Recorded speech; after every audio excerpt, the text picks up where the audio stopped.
Well, that was our new theme song here at Culturally Appropriate, and I want to thank my producer Geneva for getting that together for us. All of my favorite musical genres merged into one. So today we've got a great show for you. One of my favorite actors in Nashville, Robb Way, is here to join us along with Pamphleteer's editor Davis Hunt. Rob, Davis, and I collaborated on some projects a few years ago, and he's just a great personality that I think more people in the city need to know about. Next, we're going to share our pre-recorded interview with the Federalist's Mark Hemingway. If you noticed in the Pamphleteer this morning, I wrote an essay about Taylor Swift, and a lot of that was inspired by Mark's essay about Taylor Swift indicating our cultural decline. So we're going to talk about all things Taylor on the second half of the show.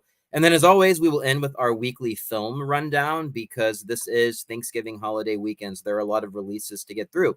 But before we get started today, I wanted to talk a little bit about Michael Fassbender and David Fincher's collaboration on the Netflix movie The Killer, which is a movie review that I wrote earlier this week.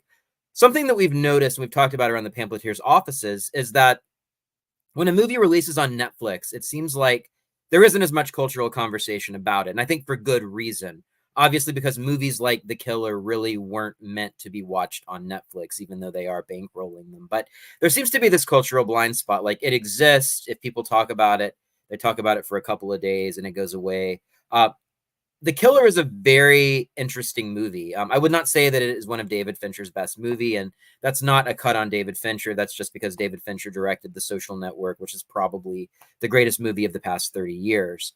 So this movie is doing very specific and interesting things, though, and one of those things that it does is sort of meditate on the role of violence and the impersonality of violence in a world where everything is crowdsourced, single service. We live in an Amazon Prime, WeWork world. And one of the great things the movie does is really talk about what it's like to be a hitman in a world where society and the convenience of society and the lack of human connection can really make that happen and can facilitate that kind of rote violence. It's about moral codes. I would highly recommend checking out the movie. And if you'd like to read my review, it was published on Wednesday and available on the Pamphleteer's website. But we've got a packed show today. I really don't want to get into that. What I do want to do, though, is introduce our guest today, local actor Robb Way. And Davis will be popping in here, too, as well. So, Rob, welcome to the show.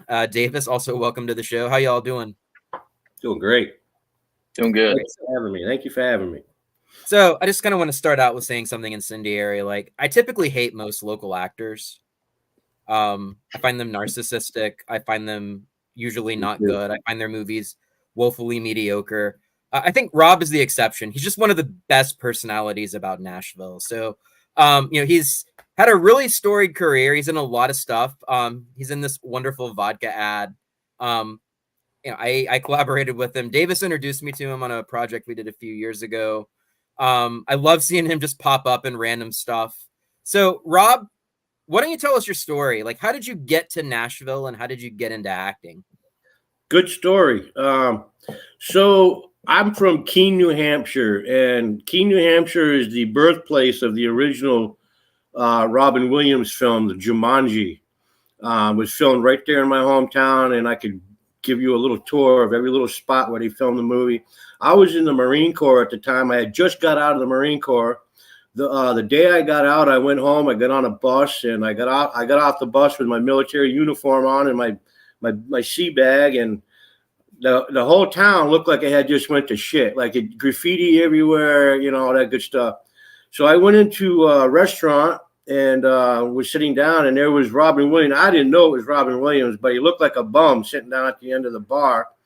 And he was talking to a couple of friends of mine, and next thing you know, the guy said, "Hey, the meal and the beer is on the guy down at the end of the bar." And then I realized afterwards, I'm like, "Who's that?" And they're like, "That's Robin Williams."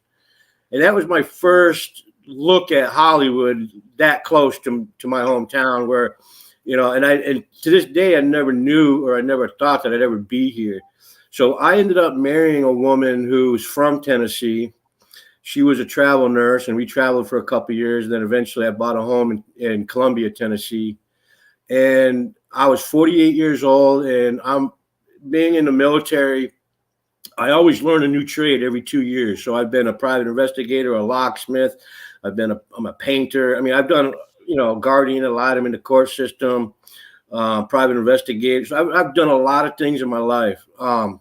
So I decided I was going to go to college because I was a rock star photographer in Boston, New York, New Hampshire, hanging out with Megadeth, Metallica, all these big guys doing photos and stuff. And then, so I figured I was going to learn my camera, the theory of my camera, because I'm totally self-taught. Everything I've done, I've been self-taught. So I went to film school at Columbia State Community College. I went to the film crew technology program. I was 48 years old. And then when I got into the class, I realized I was making Hollywood films, not taking pictures so much.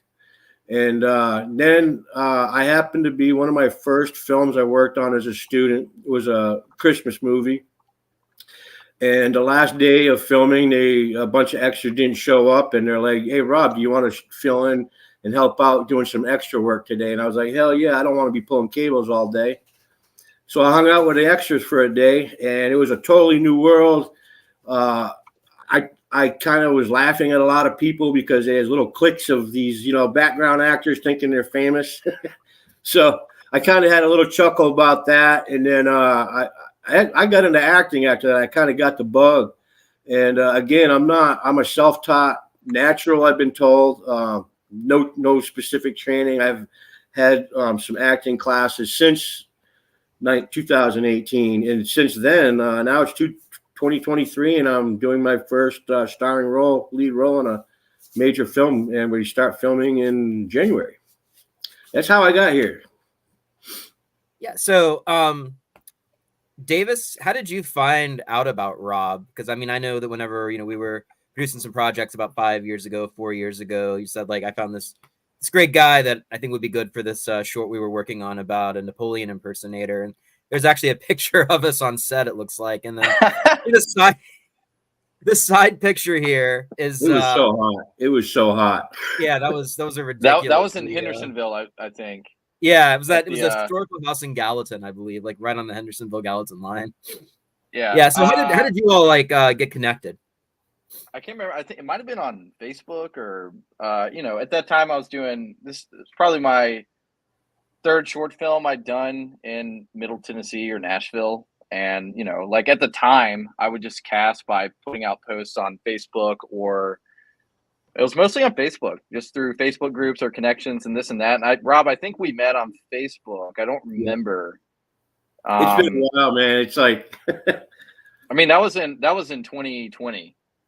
That was I think we filmed that in May of 2020. Yeah. 2019. 2019. Oh, no. Wow. So 2019. Right. So it's been over 4 years. And I'd only been acting maybe 1 year, not even a year then. So, I was very green. Yeah. And the role, the movie that we were doing was about this Napoleon impersonator that goes to Paris, Tennessee for a Waterloo reenactment and shows up a couple of days late and misses the thing and kind of is wandering around town. And, it was kind of like an attempt to do one of those, down the rabbit hole, getting lost in this backwater town. And, he's dressed as Napoleon the entire time. And it was kind of influenced by this book that I liked a lot called The Death of Napoleon. And I was reading Don Quixote at the time, something like that. But Rob was perfect for it just because he kind of had this natural machismo that you need for something like that. And we had a good time making that thing. Spent 3 days. Spent a couple of 1 day out in Paris. Spent a day at Jerod's house in Hendersonville. Filmed at that museum. Where else did we film? Yeah. Fort Negley was a big day. Oh yeah, Fort Negley. And then had my buddy make a bonfire. That was fun. Yeah. And I got nominated Best Actor, I think, for that, right? Yeah, at the Knoxville Film. Yeah, that was my first, oh wow, I actually could do something, Yeah. Well, I remember on that, I was just so impressed with your line delivery, and it just cracked me up. There's this one scene in the movie where our production designers, kid and husband, are there, and he just goes, "There's some lady here with a kid." And delivery of it. I think about it sometimes still, and I just crack up. So some guy with a father. How do you prepare for roles? I'm just curious. What's that? How do you prepare for your roles? Okay, so a lot of times I do research, and Napoleon wasn't too hard because he's a well-known figure. So the main thing about Napoleon that got me is I'm the same height as Napoleon is, okay, and just the fact that I fit into the uniform, because I thought I was a little overweight at the time. I barely fit into that uniform without even having to try it on before you even got from California to Tennessee. So that kind of worked out. Although it was very hot and it was a little over big, so it was a little big for me in some spots. So it looked kind of funny, which I thought was comical. I think that brought out the whole, oh, there's this little short guy in an overgrown costume. But so when I prepare, I do a little research, try to find out who the person is, get the personality out. And then I kind of just create as I go along, but really no major, like I did have to do a judge for a documentary, and I did a lot of research on the judge, and he was from New York. So it's kind of like, oh, cool. So I don't have to really worry about my accent so much. And I think another big thing for me is that I don't talk like everybody in Tennessee. I'm not from here. So I have a very unique quality as far as my accent. So I get a lot of roles like the mafia or the evil stepdad or the bad guy, that kind of stuff, which is easy for me to do. It's really not even like acting, but I don't actually act. I just portray myself in a situation as if I was really in that situation, and then just kind of feed off that. And then I create as I go along, but that's kind of like how I do things. Yeah. So I knew that like right after you did Napoleon, you were in like CBS's Tell Me a Story. And then one of my favorite things I just saw on Facebook one day was you winning a chili cook-off on Chris Knows Best, which just like, if you know Rob, that's such a Rob thing. So do you want to tell us about that experience? Okay, so that was my first experience with reality TV. And I must say I love reality TV. I haven't had cable in a few years because, I don't like dealing with politics and stuff in the news. So I got hooked up with that job for the actual producer, one of the casting directors. She knew who I was from previous projects and asked if I wanted to do the show, and I was like, yeah, I'll do Christy Knows Best. Hell yeah, I'll do that. So I show up, and she says, you got to bring a chili. Now the scene is we're at their hometown, which is in Franklin, and they have the little community there with a fire station, and it was a fire station local chili cook-off that supposedly they have every year, and they had friends and family come from the community to do the chili cook-off and do the taste testing and stuff, and then vote. Well, when I showed up, they were like, bring a crock pot with you, and then like 10 other actors brought their crock pots. They had already had probably 5 or 6 people already make chili, and then just go around and they fill up your crock pot. And then, you got little numbers like you're number 10, and then the story was that his wife, Todd Chrisley's wife, wins every year. This is the 3rd year in a row that she was going up for the chili contest and was probably going to win until I showed up. And I realized at the time that this was totally fake bullshit, and I was totally depressed the whole time. And I was like, there's no way this is real. Like, this is not the way I envision reality TV. And so that's when I knew that everything was scripted. Reality was not reality. It was bullshit. And I'm just kind of like, forget this. So I don't watch anything reality anymore because now I totally get bummed out. Hold on. Did they like script you beating out Todd Chrisley's wife? Absolutely. They knew who was going to win before they even walked in the door. Why did they do that? Like, why did they have her lose? It's drama. It's supposed to be real life drama. And she's supposedly the winner every year. All of a sudden I come in and I won the chili cook-off. She came in 2nd place. And I never met her one time. I saw her on set, met her once, and never talked to her again. And it was just, I was totally bummed out. And then the chief of the fire department was an actor in a series somewhere, and I thought he was the real chief of the fire department. and then they gave us these little. Hold on 1 second. So, you didn't even make the chili. No, I didn't. I won first place. Fire Station Chili Cook-Off 2019, and the girl that works at the fire department tried to steal it from me. She's like, well, this would look really good hanging up on our wall. And I go, it'll hang up better on mine. And I took it and left. And she tried to steal it from me. And so Rob, do you even make chili? Like, do you make chili? The fire chief wasn't even the real fire chief. Like, no, he was a bald-headed actor on some TV series. I looked him up after I saw the episode. How did they settle on you as the winner? I wonder. Okay, this is the cool thing. So they had originally chose a woman, a big woman, that was going to win, and I know the producer very well, so she likes me. Okay, so I get a lot of gigs, a lot of featured spots on set just by who I know on set, and it's because I know somebody and they like me. And so they say, Rob, sit here. And then I'm featured, So it's just kind of like a cool thing to have when you're on set. And the camera likes you. The camera likes me. Absolutely. Or the camera guy that I used to work with when he was a student in school. So, yeah. But at the last minute, so this girl the whole day thought she was going to be the winner of the chili cook-off. She's going around telling everybody, yeah, I'm going to be the winner of that. At the last minute, the producer come up to me, and she said, Rob, you're going to be the chili cook-off winner. We got to mic you up for sound. That girl's face, she was pissed off the rest of the day. She hated me. She couldn't believe she got bumped. Now she's the third place winner. She ain't the first. So anyway, you got to deal with that kind of drama on set. And they had me booked up for sound. Now, the whole time, I did not realize they were listening to me. And I'm talking to this girl next to me, and I says to her, I think that guy's gay. He's got to be gay as fuck. Like, there's no way he's not gay. Todd. Yeah.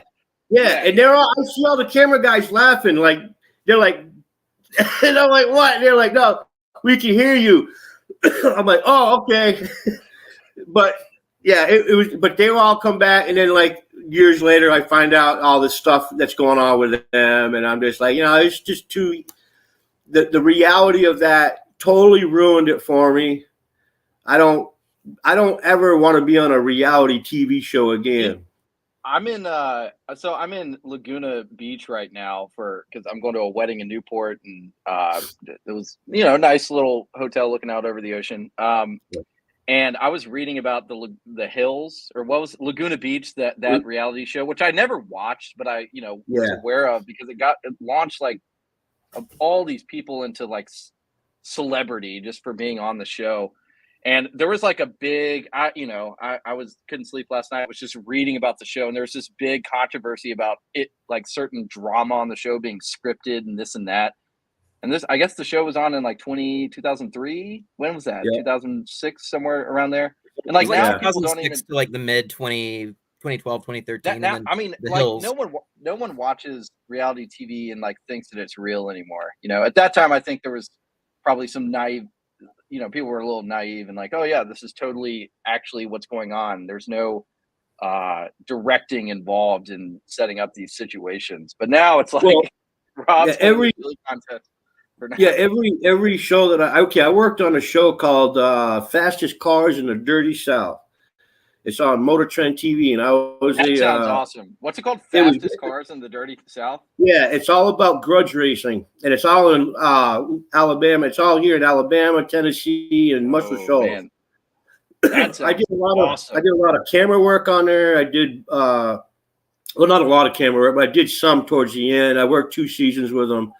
And then it blew up. Now, the producer on that show, I noticed the second season. The first season, it was their first season. They were working out all the kinks.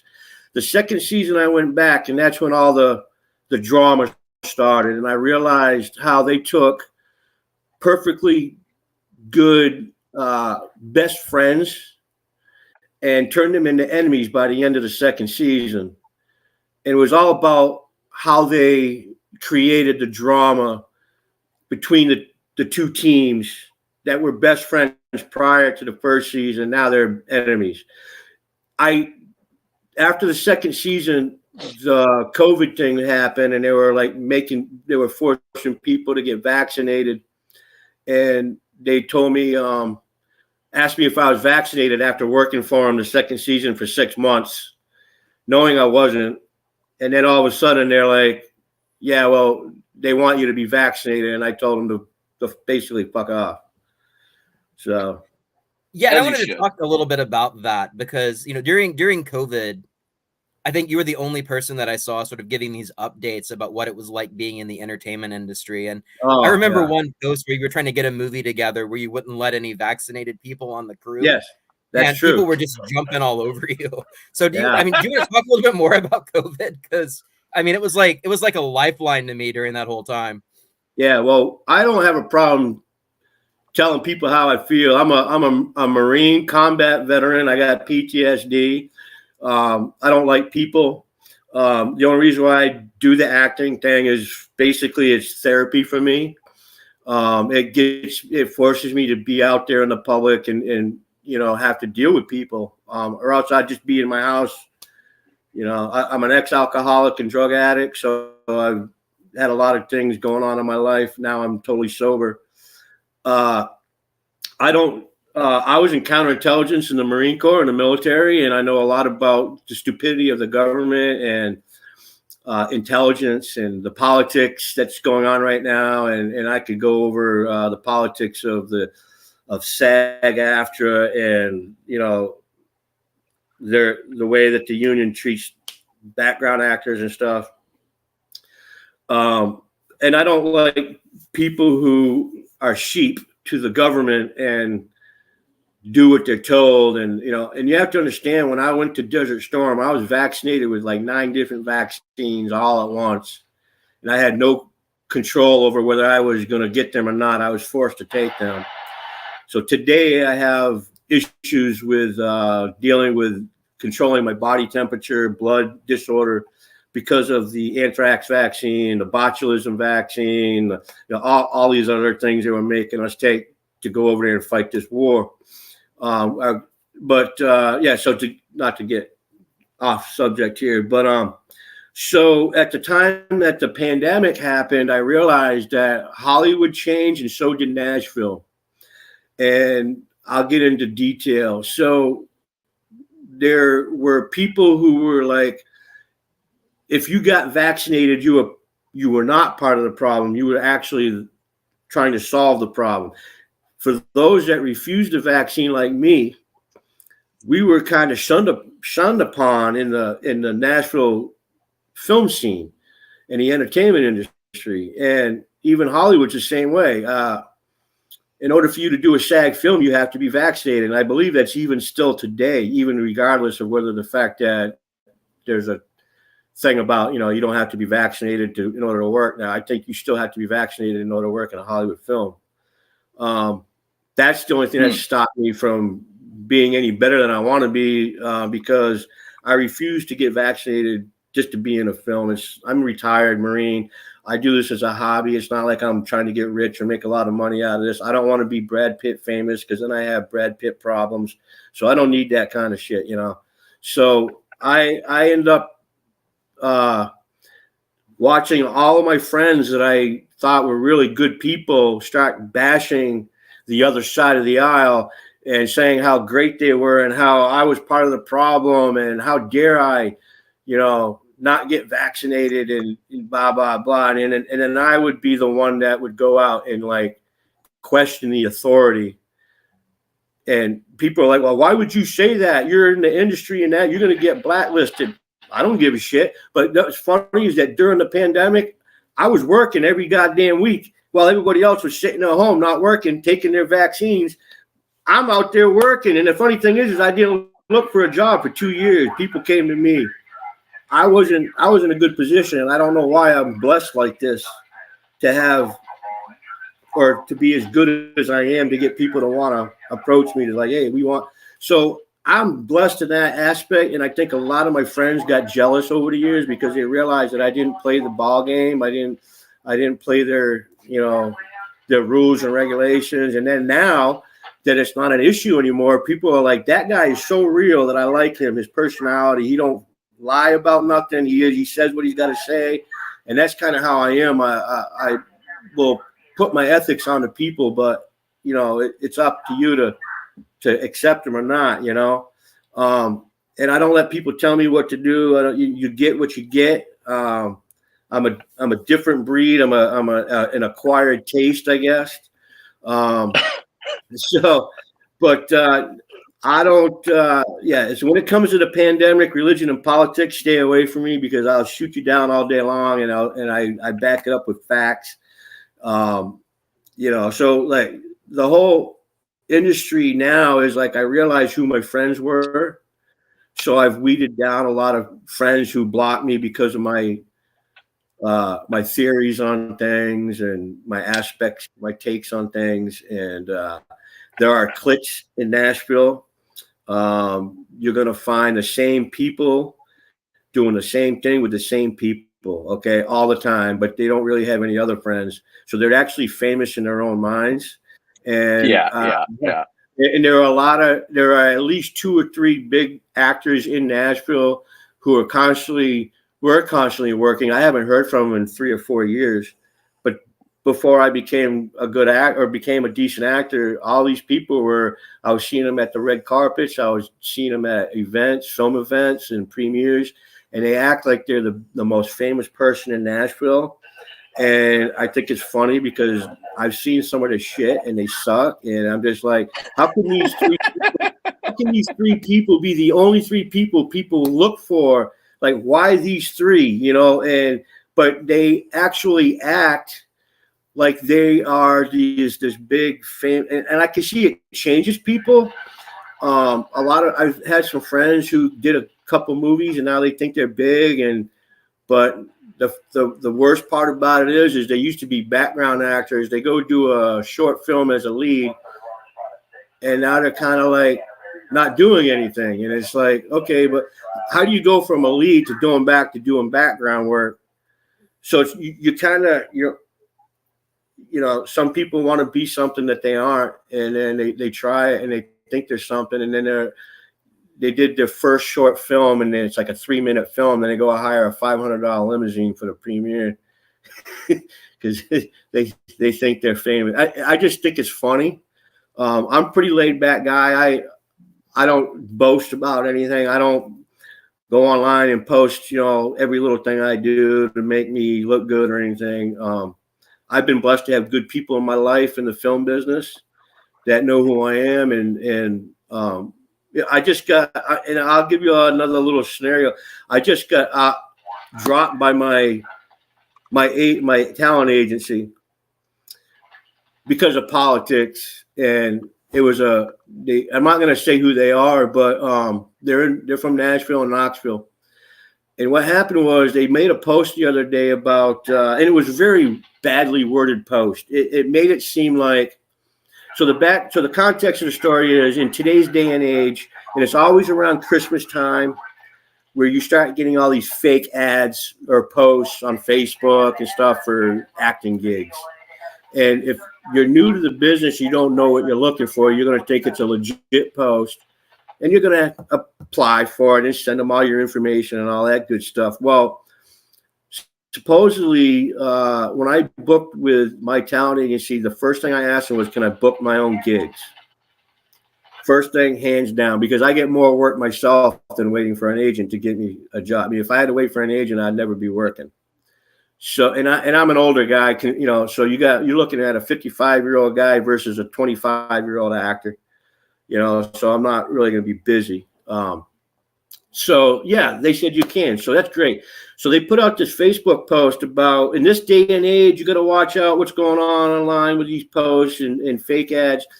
You need to run these through us first before you apply for these. And the way it was worded, it made it seem like, wait a minute, you can't book your own gigs unless you apply through us first. Go through us first.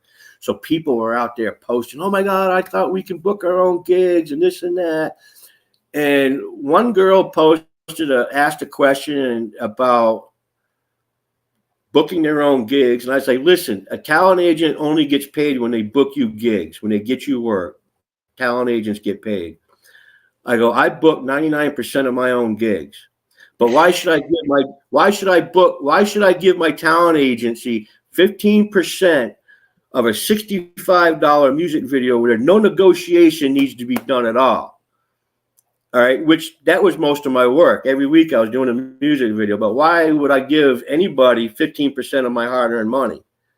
Just because, but I have thrown them a bone once in a while just to kind of keep the camaraderie, the relationship good. Well, the next day, the post was removed off Facebook, thousands of people complaining. And then I got an email saying I had been dropped from the rolls of my talent agency. And I'm like, what the hell? This has got to be a mistake. I just got on their new website. So I get on there, and the email I got back, or the text message I got back was, well, after your comments on Facebook last night, we've decided you'd be better off as a freelancer since you're not a team player. You say, damn right, I'm not a team player with you guys? Did you tell them to shove it out their ass? Yeah, they said. What was your response to that? He froze. Yeah, I'm like, I basically said it works both ways. So, but that's politics, man. It's like, she says, you obviously don't understand what the relationship between an agent and an actor is. I go, well, then why don't you explain it to me? You never once talked to me about that. Yeah. You have to understand. You have to understand one thing. I didn't get into acting. I didn't want to become an actor. I fell into this. I didn't look for an agent. An agent came to me. I just happened to be on a red carpet one day for a short film I did.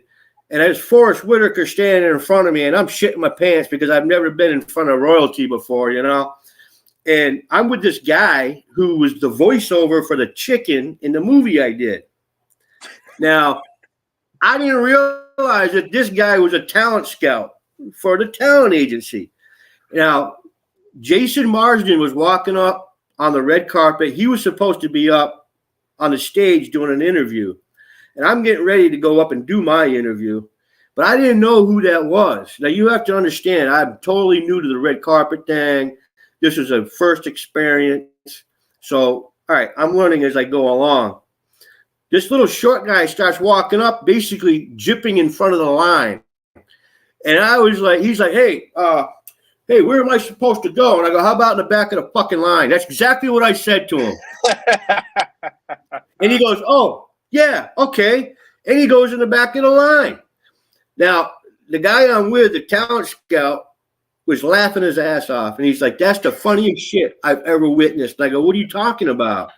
He goes, you just told little Eddie Munster to go back in the line when he's supposed to be up there getting interviewed. And the funny thing is he did. He went in the back of the line. And I go, who is that? And I watched the Munsters growing up. So I was like, what do you mean, that's Eddie Munster from the Munsters? He goes, yeah, when it turned to color television. And I started laughing. I'm like, no fucking way. I just told Eddie Munster to go in the back of the line.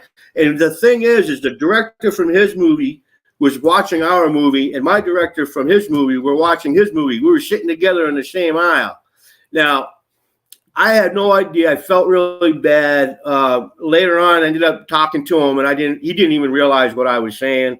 But he's like, oh, I didn't even. We sat next to each other watching each other's movies, and it was just such a great experience. But and then the talent scouts like, you should come to one of my film school classes and do a script reading in front of the camera. You are funny as hell. You should be. I think you're funny. You should be an actor. And I said, listen, I'm 48 years old. I'm never going to frickin' be an actor. And he's like, dude, he goes, just try it, But a year before that, I was on a set in Georgia, Will Smith's movie set, Bad Boys 3 or 2 or one of them. And that was my first inkling of maybe getting into acting, because at 4:30 in the morning, I went to drive some equipment from Nashville to Georgia on the set. 4:30 in the morning, I'm talking to the breakfast truck there, the food truck that's always out there on set, to feed everybody. And I'm getting a breakfast burrito, and I'm telling this guy a story. At the time I was married, and I'm telling a story about how my wife we went and bought this micro mini pig, but I told her it grew into a farm animal, and we're living in this house with this fucking pig. And I'm like, don't ever let your wife bring home a fucking mini pig. It's bullshit, you know. And I'm telling this story. Next thing you know, behind the bushes, I hear Will Smith, and it's his laugh. The way he laughs. He goes, "That's funny, man. You should be a comedian." And I'm just like, "Nah, man, I'm too old to be a comedian, man. I'm 48. He goes, "Dude," he goes, "look at Morgan Freeman. That little guy, that guy didn't get famous until he was in his 80s, and now you can't not hear about him. He's on the TV, the radio, in your dreams, in your sleep." You know, and I'm like, "Oh, that makes sense." And he's like, "Well, where are you out of?" I said, "Nashville." He goes, "You need to go talk to this guy in Nashville." And he's rambling off. But I think it was the guy, the talent scout that I was supposed to be talking to. But I ended up meeting him a year later on the red carpet, and it all kind of worked together. So that's how and then the next day I went and did a script reading, and I blew it out of the park, went in there in character, and my first time. And I watched the guys look at each other and shake their heads. And I'm like, "Oh, that's a good sign, you know." And next day I get a phone call. "Yeah, we want to represent you. You're a natural." And I'm like, "That's it," you know. And that's how I got signed. So that's kind of how I got into acting. It kind of fell into my lap, and I'm glad it did, because as a child, my parents and everybody else thought there was one or two things that I was going to be, and that was either a stand-up comic or a movie star. But here I am, man, 55 years old. I just turned 55 last week, and I'm enjoying my life, man. I got good people like you who recognize my talents, which makes me want to be better, you know. But that's how I got it. Hey, What's next for you? Rob, I don't mean to interrupt, but I do have to run. Jerod, y'all can keep chatting. Sounds good. We just wanted to get you in since we can do a Rob, little reunion Rob, of sorts. it's great. I hope we should get together next, you know, when I'm back in town. I'd love to hang. Absolutely, man. Absolutely. All right. You guys have a good day. Sounds good. All right, man. See you Love soon. you, bro. Peace. So, Rob, what is next for you? What's coming up on down the pike? I know we got a couple of trailers for your upcoming stuff, but Okay. I'm just looking to plug you what you're working on. So, yeah. So right now, I'm working on a series called let me see. I forgot. Oh, hold on. Called Becoming, and it's a faith-based stories about my life, and loosely based on my life. And Terry Hirsch is the director, writer, camera guy. I do like the gripping. I'll do all the lighting and then do the lead acting. And then so we're doing that right now. Our third episode. We're going to try to film in the next month, in a couple of weeks. And then I'm actually 2 years in the making. I've been talking about this for 2 years, and we're just finally we're at the casting phase right now. So I'm doing a starring lead role in my first feature film as a star, called Without Warning. And I play a character called Todd Baker, and I'm basically a serial killer, kidnapper type thing. And I kidnap 5 or 6 women, and I put them in a big boathouse or a house. And they're all in different types of dress, and some of them are chained up in different rooms and stuff. And then, and I basically kill people and torture them and that kind of stuff. That's serial killer type stuff. And that's what we're doing right now. The director is, the writer is Daria Sutherland, King D Son on Facebook or Instagram. And then, what's the guy's name? I think the guy's name is Joel, who's going to be doing the actual DP and camera work, directing.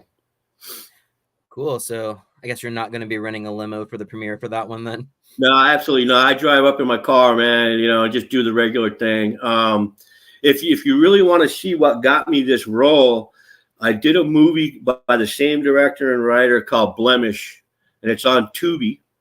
And I believe it's on Amazon, but you go on Tubi, you can watch it for free. And I do one scene in that movie as a doctor, and it's a really good scene.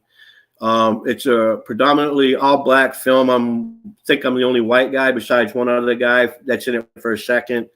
So So all black crew, and it was a really great movie, and it was very well made. When I saw the script for that movie, I knew I had to be in it. And I can pick good script. I can pick out a good movie or not, So that's on Tubi. It's called Blemish. We're actually up for an award right now. I forgot what the award is, but so we're getting some accolades out there for the movie. And after that scene, the director looks right at me. And he's like, "That's it. You're the best actor I've ever worked with." And he goes, "I wasn't going to do this, but after I'm done with Blemish, I'm going to write a new movie, and you're going to be the star." And he's like, "I'm going to make you fucking famous." So yeah, so here we are. I mean, 2 years talking about, we're actually doing it. So that's what's been going on. When it comes out, feel free to come back. We'd love to have you back on the show. Rob, thanks so much for joining us today, and I'm sure we will be in touch soon. Have a great weekend and a great holiday. Thank you, guys. Appreciate you. Love you guys. Be good. All right. Have a good one. Okay, so I'm going to set up our next interview. We're talking to Mark Hemingway from The Federalist. And Mark got a little bit of blowback earlier this year whenever an article he wrote about Taylor Swift representing America's cultural decline went viral online. This was back in August. I've been wanting to write about Taylor Swift myself for a very long time because I have incredibly conflicted feelings about Miss Swift. I've been a long-term fan of hers, but especially in the last couple of years, as she's gotten a little bit more distance from Nashville, I've been very ambivalent about her. So I've got an article today out in the Pamphleteer about how Taylor Swift's popularity and her role in Nashville really dovetails with the trajectory of the city and her own reputation over the past few years. And Mark was kind enough to join it. We don't necessarily agree about Taylor Swift's artistry, but we had a wonderful conversation this morning, and that's what I'm going to be playing right now. So Geneva's going to get that queued up for us, and we'll be back here in a little bit for the weekly film rundown. So I hope you enjoy my comments about Mark. Next guest is Mark Hemingway, who recently wrote a piece that went viral in legacy media and regular media called "Taylor Swift's Popularity is a Sign of Societal Decline." And we're talking to Mark because his piece sort of inspired the piece that came out in the Pamphleteer today about Taylor Swift and her relationship to Nashville as well as her politics. So, Mark, welcome to the show. Thank you so much for joining us. Hey, glad to be here. So just to kind of, I want to set up for those of our audience members who haven't read the article, which I know a lot of people have read this article. What led you to write it in the first place? Well, I noticed this thing that was happening where, with all the attention Taylor Swift got this year because of her big tour and the massive popularity of it. I don't necessarily have a problem with the fact that Taylor Swift is popular. There are always pop stars that I may or may not like. I mean, it's just sort of a fact of life. I do fancy myself a serious music devotee and, fan and critic and everything else. So again, I'm not anti-pop music per se, but there was a curious thing that started happening along with the success of her tour, which was that the New Yorker and the New York Times and all of these, big, high-minded outlets started writing about Taylor Swift in such a way as to declare her like this immensely serious artist. I mean, they were writing about Taylor Swift with the kind of intellectual rigor that is usually reserved for people like, Bob Dylan and Kate Bush and Leonard Cohen. And I'm sorry, but let's be real here. Again, maybe Taylor Swift has her place in the pop music pantheon or whatever, but to pretend that she is this, super serious, brilliant, musical artist is just not true. She has her appeal, obviously. Obviously, some of that appeal eludes me. Okay, fine. But do not tell me that, she is this incredibly consequential artist that we're going to be talking about in 100 years.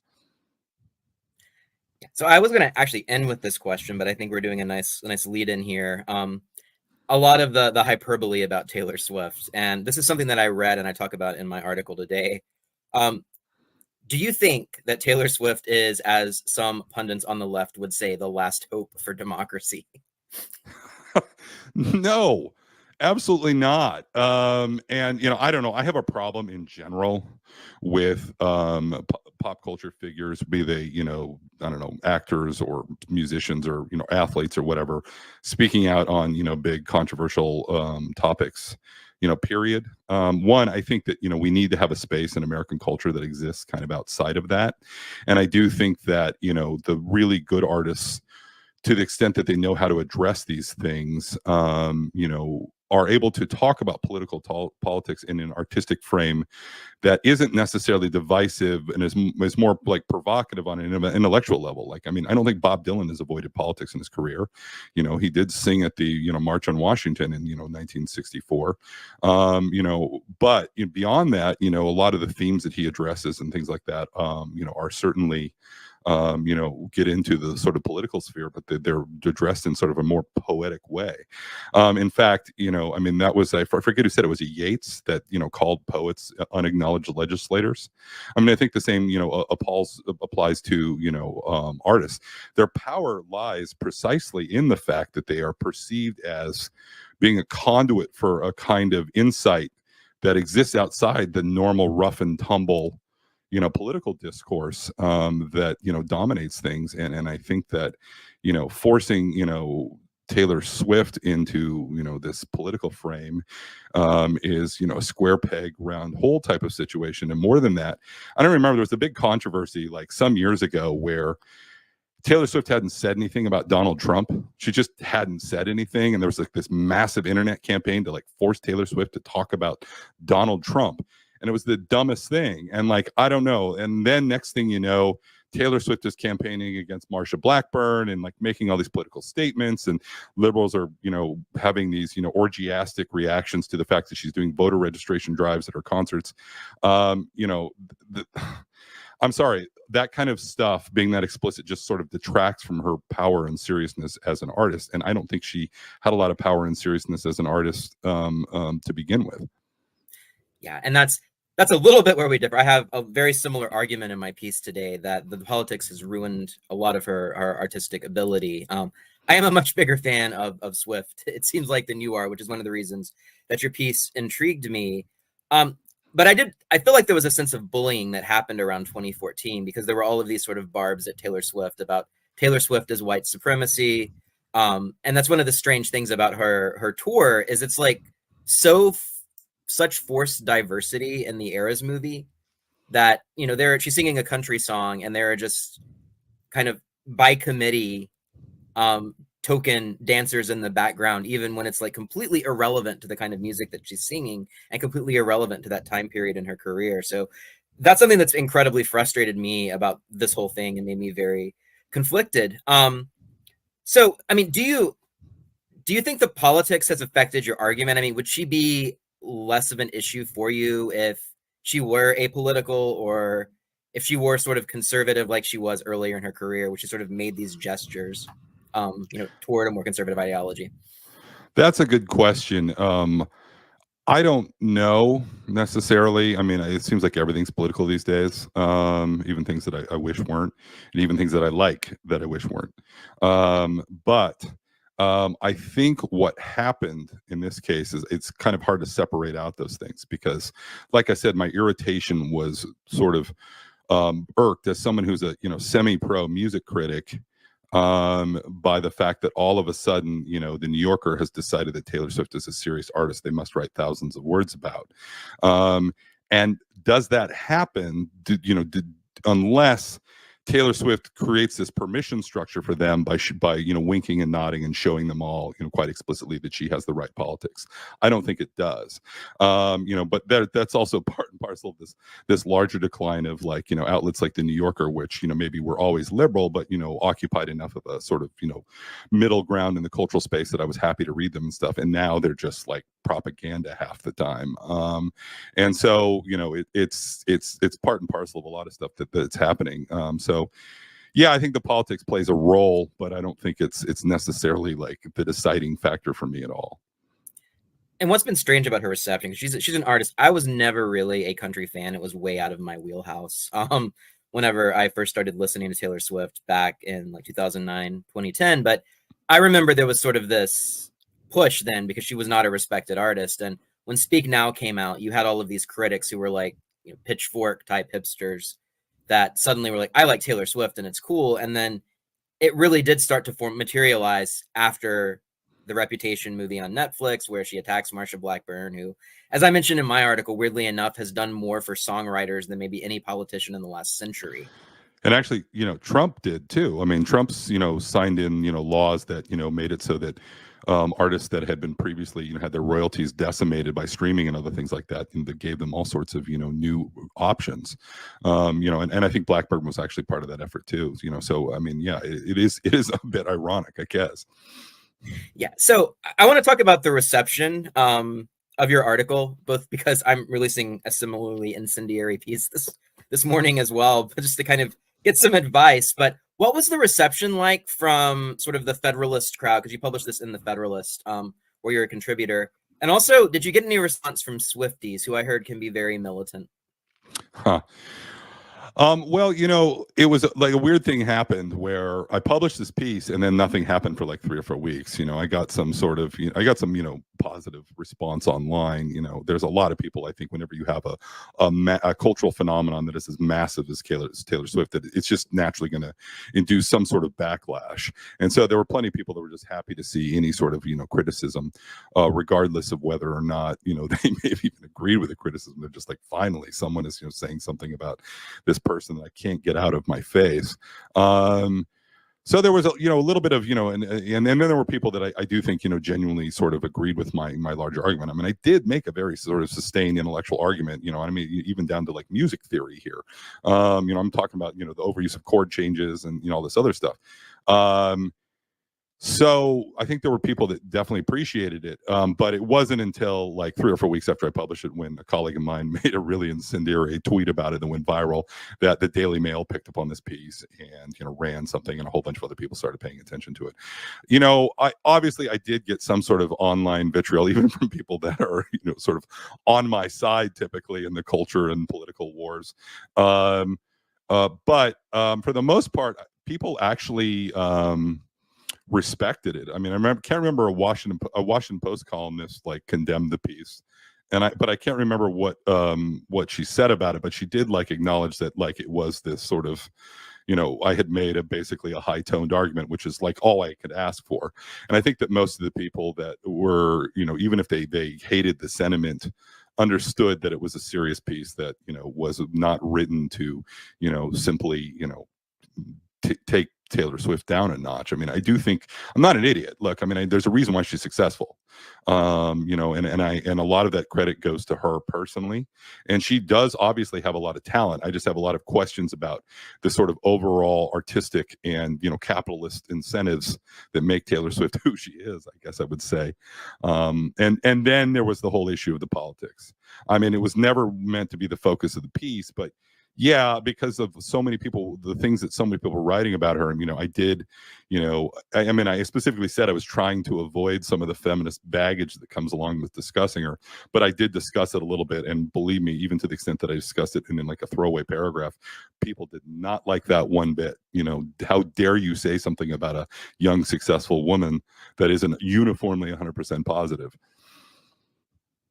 Yeah, and I think when I was prepping for the interview and shared your piece with some people some of who had previously read it and some hadn't, they said like, I really agree. I hate this piece, but I wish it was less well written, was sort of the refrain that I got.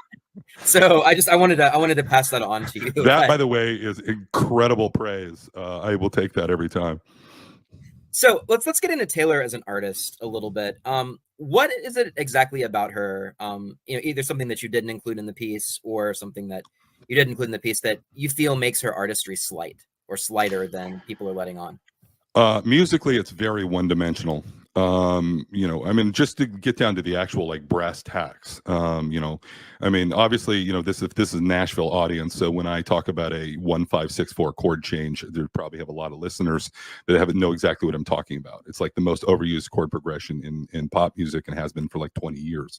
And Taylor Swift is a catalog of something like 200 songs, and something like 40 or 50 of them use that exact same chord change. I mean, I think the Beatles used that chord change like once in their entire catalog. And then you throw in all of the, I would say, the chord changes that are sort of like, some version of those same, traditional 1-4-5, chord with change with another, chord thrown in, and it's just, it gets incredibly repetitive. Now, look, I realize there are only 8 notes in the major scale here, right? It's only so many ways that you can, combine them in a 3 or 4 minute pop song, but it's one of these things where, like, as a musician, and I'm a hack musician, once you hear this sort of thing, you can't unhear it. You're just hearing the same thing over and over again. And granted, yes, she has amazing production teams, and they do all kinds of things, such that the sonics are really interesting, and I give them that. But it's just very sort of repetitive on that level. And then you get into the sort of the lyrical content, and I mean, I don't know what to say. I mean, there's so little introspection in her catalog relative to other major songwriters.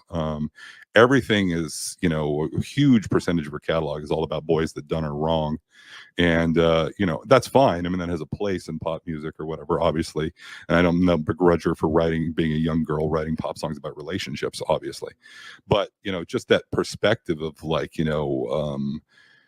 somebody else was the party in error there, and comparatively little like what is my place in this world, and what did I do, how can I do better, how can I grow as a person, in terms of the perspective that she brings to relationships, or just the general sort of like mindset as an artist that's interested in other people.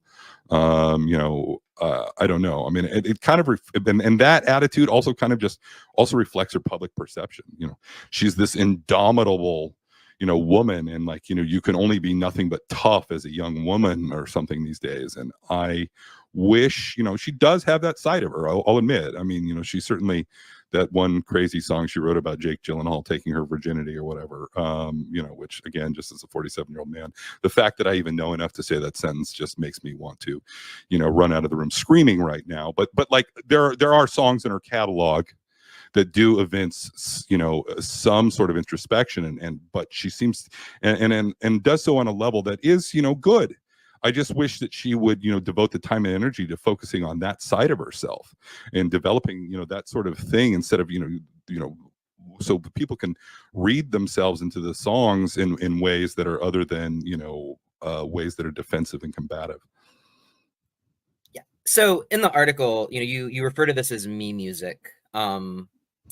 And Swift is coming out of country as opposed to some of the artists that you're talking about, which I feel like a lot of people have always sort of called me music. My wife left me and I'm drinking from the bottle. So, right. I mean, do you think spending all of that time in the country genre influenced her? Because that was something that I found weird about the Era's movie, is she just gives very perfunctory treatment to those country songs. Even the song, and part of it was what I thought, okay, well, these are the ones she's re-recording, like that's what millennials do, is they navel gaze and jump into each other. But that was something that even the albums that have not come out yet, or had not come out yet on the tour, the pop albums got so much more. I think Speak Now got one song in this 3-hour movie, even though that was one of her biggest hits, and then she just kind of glossed over the first album and her biggest country album. So how much does the country world influence the way that she crafts her songs, do you think? That is a really good question. And I don't know. So I grew up out west, and I grew up in kind of ruralish areas, not far from ranches. I mean, granted, it was sort of a ski resort town, but it was 18,000 people. And, my grandfather had a farm in rural Washington, not far from where Brandi Carlile grew up. I knew people that lived in trailer parks that, growing up, I was never a country music fan. I graduated from high school in the Pacific Northwest in 1994. So you can imagine how that certainly shapes my opinion on, the cultural impact of music. But I always respected country music. You know, my grandfather, you know, listened to Johnny Cash and Elvis spirituals and Charlie Pride and all that classic stuff. And I respected it a lot because it came from a place that I identified with. You know, I knew people that were, you know, struggled with drinking, that lived in trailer parks, for instance. So like the Done Me Wrong, you know, I'm, you know, with the Bottom of a Bottle songs, like I get where that's coming from. And Taylor Swift's relationship to country, again, goes back to a lot of what the problems I sort of have here, which is to say that to some extent, when I talk about this being meme music, it's meme music because she's not coming from a real place. I mean, she's from Connecticut, is it? You know, her dad was a stockbroker, you know, and like country music was not like something that she ever identified with. It was just a vehicle for her to become popular, so that once she became popular, she could sort of jettison that. And to some extent, I think that's what a lot of people resent about what modern Nashville has become. You know, it's just this sort of, you know, hit making factory anymore. I mean, it was always kind of that, but you know, to the extent that it's cultivating talent, it's just pulling it from anywhere. People that have no real connection to any sort of thing that would make them sort of, you know, authentic or unique artists a lot of the time. I do think that there's been enough of a backlash against pop country and some of the things that have been done in recent years that there's pendulum starting to swing the other way. Thank God. I mean, like, you know, that Applebee's song is, you know, an abomination unto God and man. And you know, who is it? Is it Low Cash that does that Beach Boys thing? I mean, it's like, I mean, literally maybe the worst thing I've ever heard. And like the idea that it'd be coming out of Nashville instead of the more traditional pop, you know, centers is you know, should be a warning shot. And I think it has been. In fact, I was just watching Rick Beato, peace be upon him, who's like the lodestar for the music world these days, it seems like. And he did a great video where like he went down the top 10 country chart on Spotify. And it was really interesting because he was sort of blown away. I mean, obviously it was very slick and very, you know, overproduced to some extent, but he was very favorably impressed, and as was I, because about the musical sophistication that was kind of returning to popular Nashville songs. It wasn't always the same chord changes over and over again, and you know, it was you know, a lot more sort of, you know, interesting takes on things. You know, Zach Bryan and, you know, people like that are doing some like really interesting stuff. I would like to see Taylor Swift, you know, do more in that. You know, obviously she has flirted with that. You know, she put out that record with, you know, Bon Iver and the guys from the National and all of that, you know, which is heading off in a direction that, you know, I approve of, and given her talent and everything, I would hope that, you know, she could do more of that, and maybe she will mature as she ages. But even having heard that stuff, you know, again, there's just no there. It's just, there's nothing at the core of Taylor Swift that makes me want to latch on to her. Now, obviously, there's some degree of like identity politics, and obviously I'm the wrong generation. I'm a 47-year-old, you know, married father. But, you know, I have 2 teenage daughters, and I still just don't get it. And, you know, thank God my 2 teenage daughters aren't Swifties, I guess. But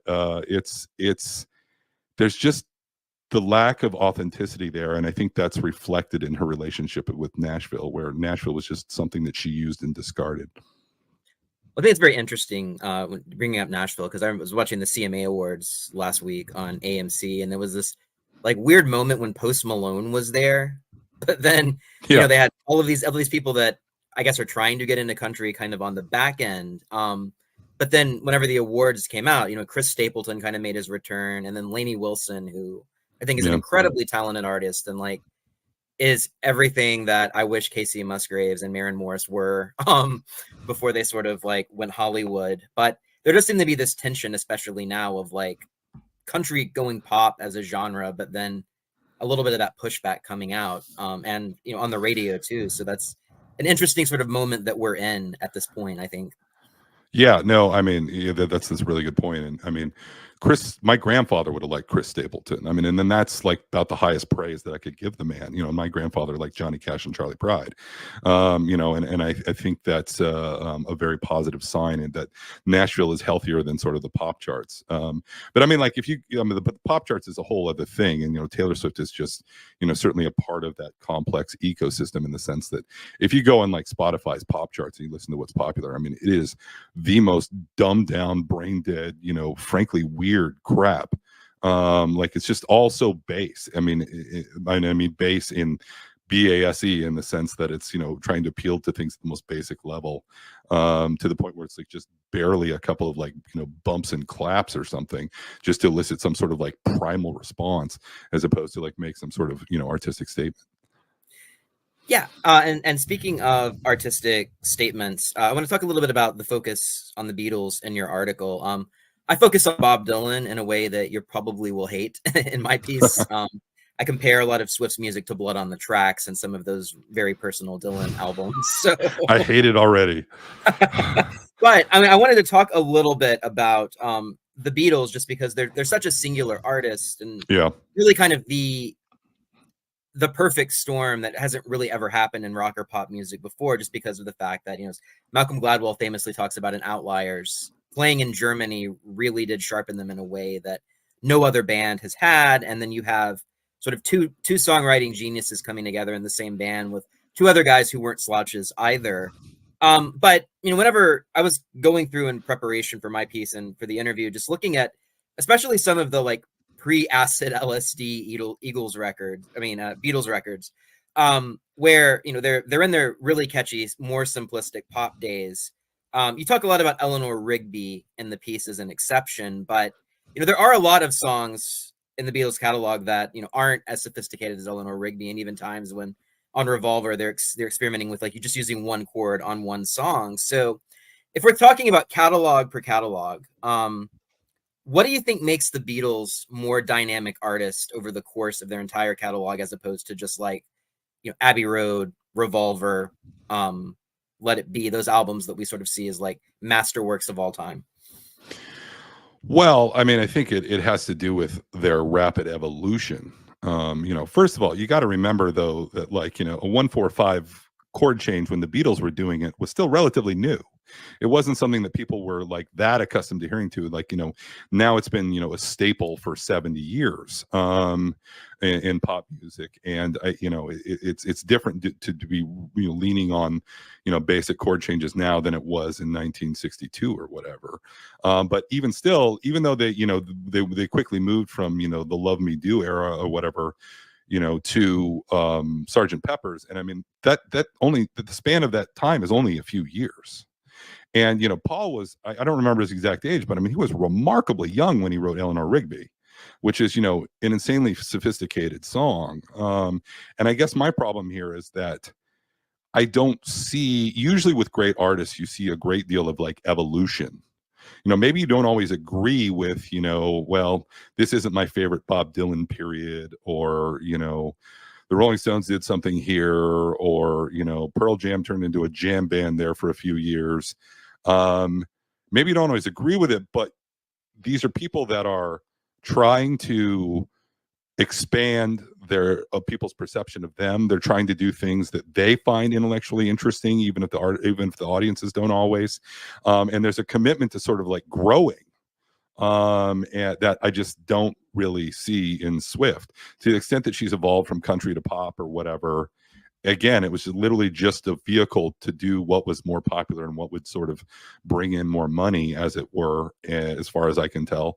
And, you know, now she's got plenty of money to throw around, and she's flirting with, you know, various things. Like I said, you know, she's flirting with all these, you know, big name indie rockers who are, you know, frankly, you know, prostituting themselves, as far as I can tell. And, you know, she's trying to get into directing or whatever. And I'm glad that she in her 30s has finally discovered that there's more to life than touring and making money. But, you know, great artists, they're just driven to do things that are different from the very beginning, to explore, to do things. And I would also add that the Beatles weren't just doing stuff, you know, artistically. I mean, like, the Beatles, you know, along with the Beach Boys, I would say, you know, revolutionized multi-track recording. I mean, like, that was no small achievement on the technical side that no one even pays attention to if you're a casual fan. And they were just across the board doing really interesting things. You know, yeah, they were doing a lot of drugs and going to India and all this other stuff, but that even those behaviors that weren't as healthy were outgrowths of that like constant desire to do bigger and better things in an artistic sense, not necessarily a commercial one. And I do not see that same drive with Taylor Swift at all.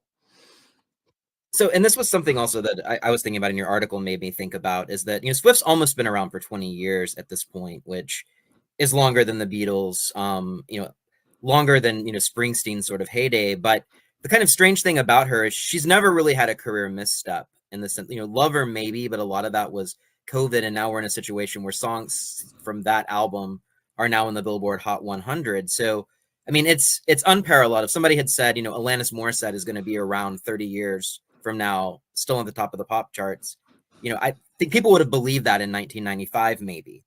But Springsteen, Dylan, as you mentioned, all of them have sort of had their like career nadirs, even in a period of 20 years, if you just demarcate it in their history. So, what do you think has sustained Swift's trajectory to where Lover looked like it might have been kind of all right, she's going to start declining, and then Folklore and Evermore come out, which are albums that are just album of the year, 5-star, get accolades from all the critics, have those contributions from Bon Iver and The National. And then this new record is just like a massive hit as well. So what do you think has sustained her to the point that really she's not had a failure of an album in that sense? I mean, look, she's very canny as an artist. There's no question about it. She works very hard.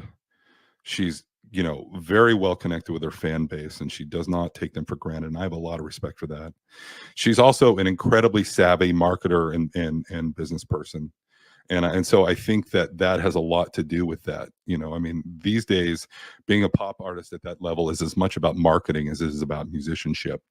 And she's definitely got the marketing thing sort of, nailed down in terms of like finding ways to make sure that she gets constant exposure. So yeah, a lot of credit to that. Beyond that, this is probably where we get to the point where I, the bald 47-year-old, church-going father, sits here and says, "Get off my lawn." Yes, she is the most favorite artist of a generation that is currently telling me that Bin Laden had some good points. I think that younger generations have been pretty dumbed down for a lot of reasons, and I think that there's a lot of complex things that I could get into about like sort of the current pop culture landscape and to what extent there are corporate controls and algorithms and social media and stuff dictating things, as opposed to like say when I grew up, when there were a handful of major labels that controlled just about everything on the radio. That sort of in her place in the ecosystem. So like I don't know, there's a really complicated answer there that I would probably have to take me thousands of words to write out. But I would also just say though that I don't know what it is. I mean, I think that the internet in particular has kind of destroyed a sort of collective sense that we used to have in terms of the passage of time, in terms of generational differences and other things like that. So like I mentioned, again, I graduated from high school in Pacific Northwest in 1994. I was in a band in high school. It was somewhat successful. The grunge thing, like it was like a really earth-shattering thing to have this like worldwide pop culture development happening in my backyard. But more than that, though, there was a lot of resentment attached to it, right? There was this sort of Gen X DIY, punk rock attitude toward things. They were inherently distrustful of all this stuff that was happening. And at the same time, there was a situation where like my generation, Gen X or whatever, like, profoundly identified with something like, this is our music and this is not your music as baby boomers, I don't see that kind of attachment, people don't listen to a Taylor Swift song, I don't think, and think, oh, well, this really speaks for my generation or whatever. They just listen to it because it's really easy to listen to. It doesn't really like challenge them, and it's catchy and whatever. And it makes, if, you're not thinking about it, much, or you have a room temperature IQ, then, it's the easiest thing to listen to that brightens your day without, making you think or, making you depressed or, challenging you the way that like a really good music would. And so I don't know, I just feel like younger generations have opted for easy as opposed to, really embracing, artists that are complicated and saying, oh, well, this speaks for me, or trying to find ways to, identify with things that might otherwise expose them to a broader range of feelings and perspectives. But I don't know. I mean, I don't know if that's a very satisfactory answer, but Well, I mean, something that really bothers me about Swift is her fans' devotion. Like, I got really uncomfortable watching the Eras Tour, the movie, whenever they would do the cutaways to these people that just, I mean, they look like they were in, some kind of very, very removed performative mega church. And I just, like, personally do not get that level of fandom for anything, any band that I like, any movie that I like. And something to me about Swift's music is that, she writes so specifically about her own life that she somehow taps into this universal emotional connection. What do you think that about inspires this reaction in fans? And I mean, I kind of know the answer to this, I think, already, but do you think that level of devotion is healthy? I mean, absolutely not. I mean, I will say what's interesting is that it's worth noting that like this is a musical phenomenon that goes way, way back. I mean, have you ever heard the phrase listomania? I mean, Franz Liszt inspired such like fanatical devotion. People were like stampeding in the streets. Listomania, by the way, is also a very good album by the band Phoenix, if you haven't heard it. Obviously the Beatles had that too, to some extent. But what I think is interesting though is that you look at, say the Beatles, and these are four guys that aren't necessarily even like conventionally attractive, right? They're, very unique sort of individual people. And the idea that they would inspire that devotion was most related to their music and how it made people feel. The devotion to Taylor Swift is entirely different. I mean, look, she is blonde, extremely attractive, and is on a lot of levels this aspirational figure in the Instagram, TikTok world that goes well beyond the music, right? She looks like the person that a lot of girls want to be. She, projects this image and this lifestyle and all this other stuff that I think that women, a lot of young women and other people are frankly obsessed with, thinking that that's what they should do, that's the lifestyle or the dream or whatever. Like if they could look like Taylor Swift or could have Taylor Swift's money or whatever, like they wouldn't have the problems that they have in their own life. And I think it's kind of an unhealthy degree of escapism as opposed to identifying with someone's actual talent. It's not like, I listen to Dylan and I'm like, oh my gosh, I wish I could write like that guy. I wish that I had that man's powers of perception. That's a very different kind of attachment to fandom than, she's gorgeous and has the lifestyle that I would like to have. Absolutely. And so my last question related to that is, in academic circles where I am kind of a rogue academic, I guess, in the sense that I'm still teaching at a college with more conservative views. But the poet Rupi Kaur, who is sort of this Instagram poet in a very similar way, she's like the Taylor Swift of poetry, I guess. Poets that I know just absolutely hate her. They can't stand her, and not just because of the popularity. They say she's not a good poet.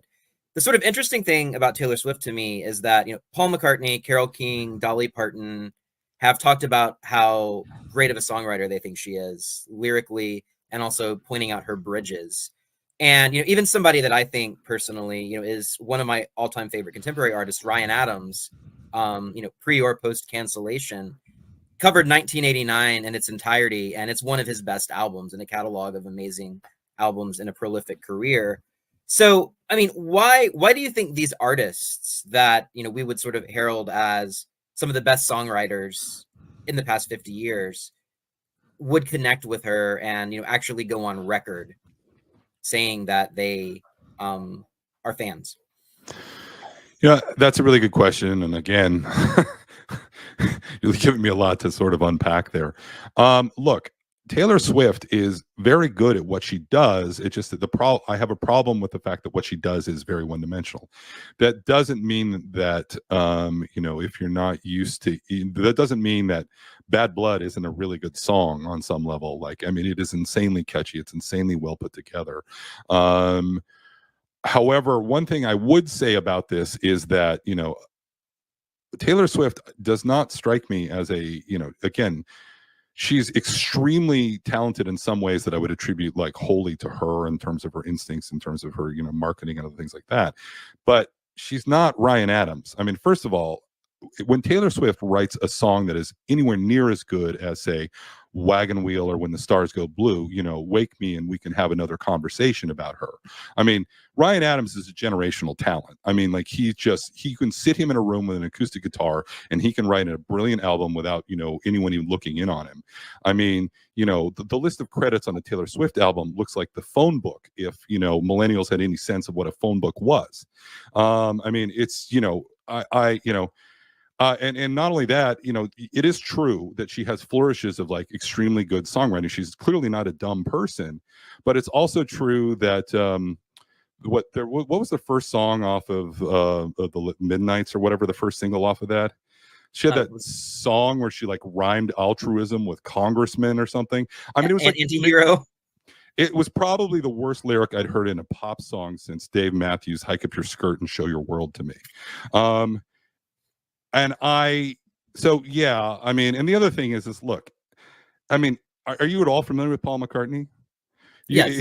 Has anyone ever shoved a microphone in his face, and has he ever said anything bad about a person? Like, it's just not who he's going to do. And of course they're going to give it up for someone that is that popular. They know how hard it is to just exist as a pop musician on that level.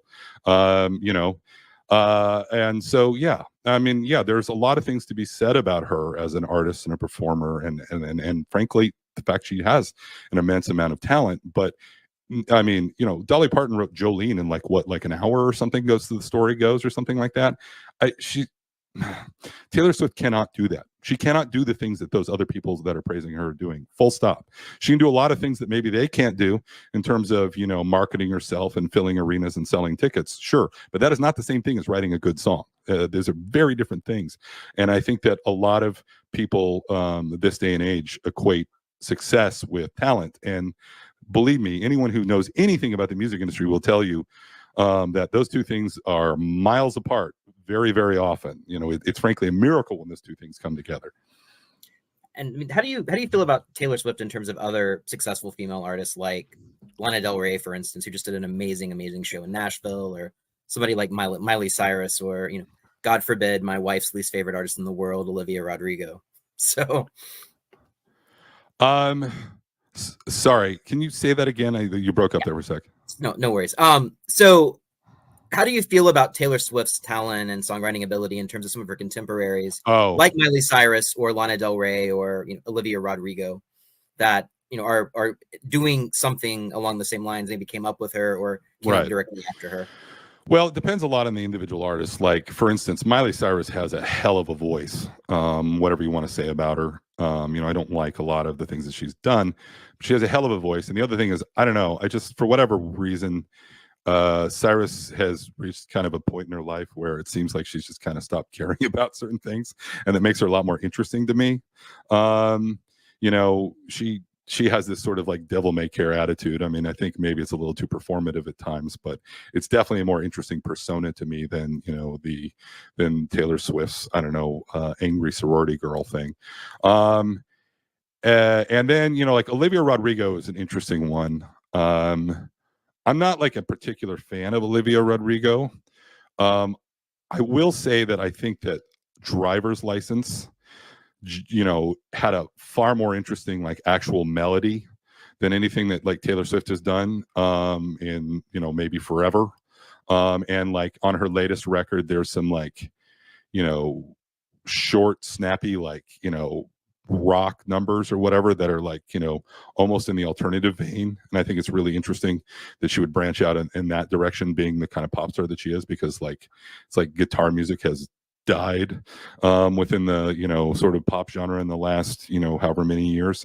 So I just find her making slightly more interesting choices than Taylor Swift, but I don't know. She's young, and I don't know. It's again, someone like Olivia Rodrigo is so hyper managed, and I don't believe it's someone at her age, at 19 or 20 or whatever it is having all that much control over her career. I mean, or maybe I could be wrong, but for whatever she's doing right now, I'd say it's working for her in the sense that I find it a little more compelling than Taylor Swift. Although, well, gosh, what was the big ballad that Rodrigo recently released? I did not like that at all. In fact, I think did I mention it in the piece? Vampire was the one. Vampire, yeah. Yep. That's extremely plotting and terrible. But on the whole, I think I like Rodrigo marginally better than Swift.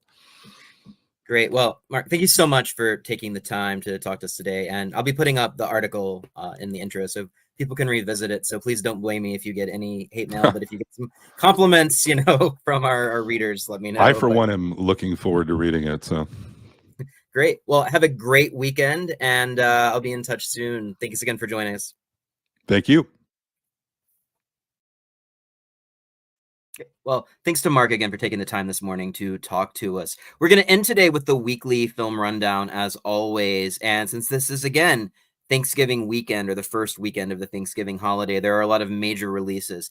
My pick for the week, I've only got two, they're neck and neck, is May December, the new film from Todd Haynes. When I was living in Savannah last year, this movie was shooting, and it was very interesting to sort of see how the landscape of Savannah was being integrated. If you know anything about Todd Haynes, he, speaking of Bob Dylan, made the film I'm Not There, where 7 actors played Dylan. He's made the movie Far From Heaven. This film focuses on a tabloid couple, I think Mary Kay Letourneau from the 90s, 2000s, a May-December relationship, obviously. And this couple lives in Savannah. Natalie Portman plays an actress that's coming to do research on a role. She's playing Julianne Moore's character, the cradle-robbing cougar, I guess we could say.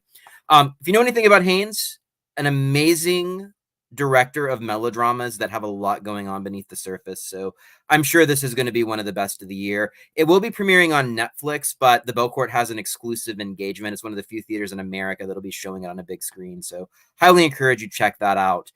A movie that I plan to check out immediately is Eli Roth's Thanksgiving. I've been waiting for this movie for 16 years. It is a Thanksgiving slasher movie from one of my favorite directors. I think Eli Roth is criminally underrated. He's one of the smartest directors, and the only people that really seem to understand that are the French, just like Jerry Lewis, I guess. But Thanksgiving is a movie that's set in Plymouth, Massachusetts, after a Black Friday incident kills a lot of people. And it's a throwback to the 80s holiday revenge slashers, where we've got part of the Scream aesthetic from the 90s also introduced, where we don't know who the killer is. But it's going to be a comic movie. It's going to be hilarious, I'm sure, and it's also going to push the envelope. So I'll probably be reviewing this movie for the Pamphleteer next week, and am so excited to see it. So I hope you all check that one out as well. Other movies opening up this weekend that are also a draw. Next Goal Wins, the new movie from Taika Waititi. This one's not been getting great reviews, and if you've seen Waititi's work since Jojo Rabbit, the movie that won him the Oscar for Best Original Screenplay, there's a little bit of diminishing returns. The last Thor was not nearly as good as his Thor Ragnarok. This movie follows Michael Fassbender playing kind of a burnout soccer coach or football coach, and he goes to American Samoa to coach the worst sports team in the world. This is based on a true story. So it's Waititi's take on an inspiring drama. I am planning on seeing this one as soon as possible as well, but the reviews give me a little bit of pause. But it is also coming out this week. Also this week, 2 franchise movies, Trolls, band together. And the big news about this is that Justin Timberlake has reunited NSYNC for this movie. So the whole movie focuses on Branch, the troll, played by Justin Timberlake, finding his long-lost brothers. If you're a millennial, this movie is going to make you feel very old. So enjoy and don't have an existential crisis. There's also a prequel to The Hunger Games. I don't know exactly why we need that. It's been getting a pretty good reviews. It does feature Rachel Ziegler, who has really made everyone on the internet angry after her Snow White comments. So I don't know how big of a fan base she has. But if you like The Hunger Games, if you like a bit ripoff of Battle Royale that was never quite that great to begin with, go right ahead and see The Hunger Games. The Belcourt is also offering up a 100-year anniversary celebration of the Senegalese filmmaker Ousmane Sembène. I'm a big fan of Ousmane Sembène. His movie Black Girl is one of the best examples of the post-colonial diaspora that's ever been put to film. A lot of his movies deal with the aftermath of colonialism, the corruption of local governments. These movies are very rare. As of right now, they don't have a streaming release, and the Belcourt, I think, is running each of these 3 films twice in this retrospective. So if you click on the link that's in our weekly film rundown today, you'll be able to read a little bit more about all of those films. And that is our weekly film rundown. We will be back for a special Thanksgiving show next Tuesday, and we're going to be revealing our guest list for that soon. So have a great weekend, and whatever you do, give it some thought.